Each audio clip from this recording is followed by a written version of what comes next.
Welcome back. You're still watching Markets at Noon, and the online gaming bill has been tabled in the Lok Sabha. And Prakash Priyadarshi was already giving us all of the details about the same even before the bill got tabled and what should be the expectations from the same. IT Minister did table the online gaming bill. Prakash is again with us to give us the latest updates on the same. Prakash, over to you. Good afternoon.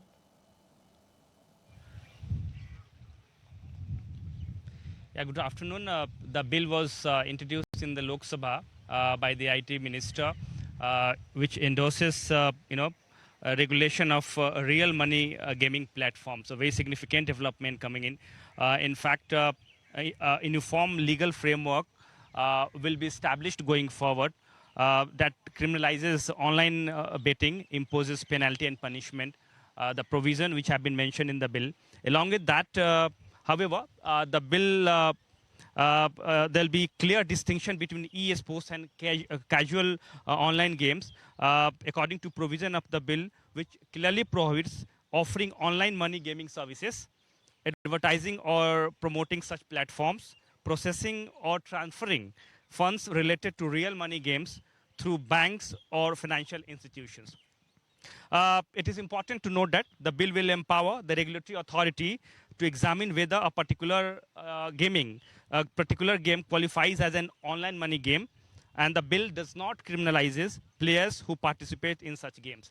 A very significant development coming in, and the objective behind this move is to regulate online money gaming platforms, apps who are involved in money gaming and betting practices.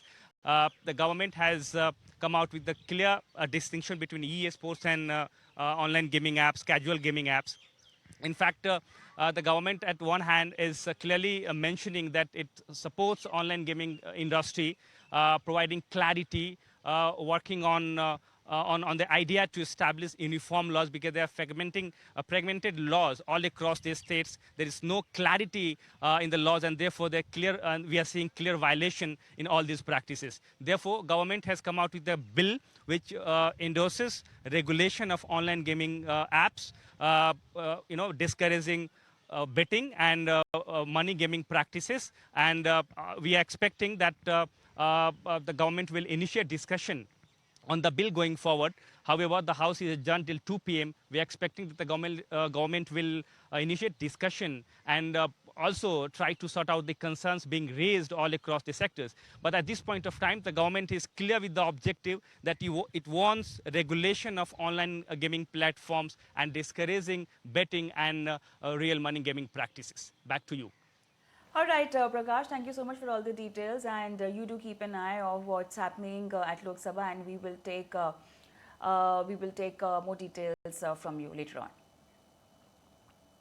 Okay, Prakash, are you still there with us?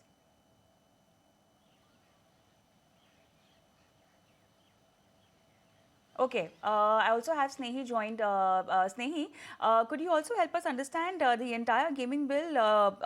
What is the bill, and what are RMGs and other technical aspects which are very important for our viewers to understand in terms of takeaways from the bill?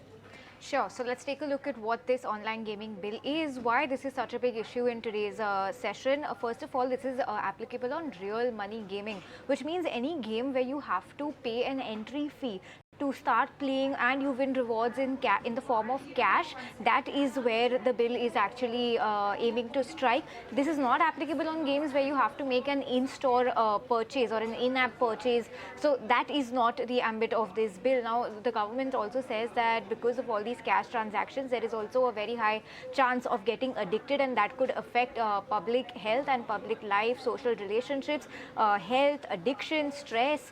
Also, mental health thoughts could range as far as suicide. That is what the government has stepped up. So the bill offers, or it proposes to make this an offence to offer, aid, abet, induce or otherwise promote any such games.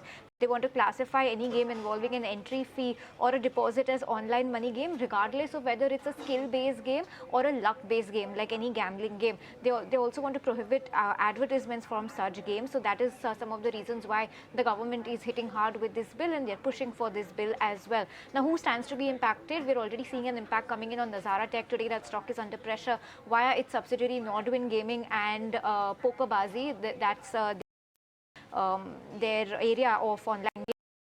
You have Dream 11, My 11, Circle, so all of these fantasy cricketing games, Kalo Fantasy Live, SG11 Fantasy, Winzo games 24/7. All of them stand to lose, and we also have industry bodies requesting the government to move away a blanket ban from all of these games, because if they do so, 400 companies might stand to lose their existence, and lots of jobs will also be in trouble. About 2 lakh is the estimated figure. Back to you. Thanks for that, Snehi. A very important detail. And out of the entire explanation which Snehi gave, the entire piece was important, but at the same time, why this bill? Now, that piece is absolutely important, because the bill says that reports suggest there is a strong association between such games and compulsive behaviors amongst youth these days, with the psychological distress, financial hardships, disruption of family and social life. In a way, it is bothering and fogging the mindset of the youth of today. Prakash is back again with us. And Prakash, how will the government ensure stricter enforcement of the ban on online money games? What do you think is it coming from there?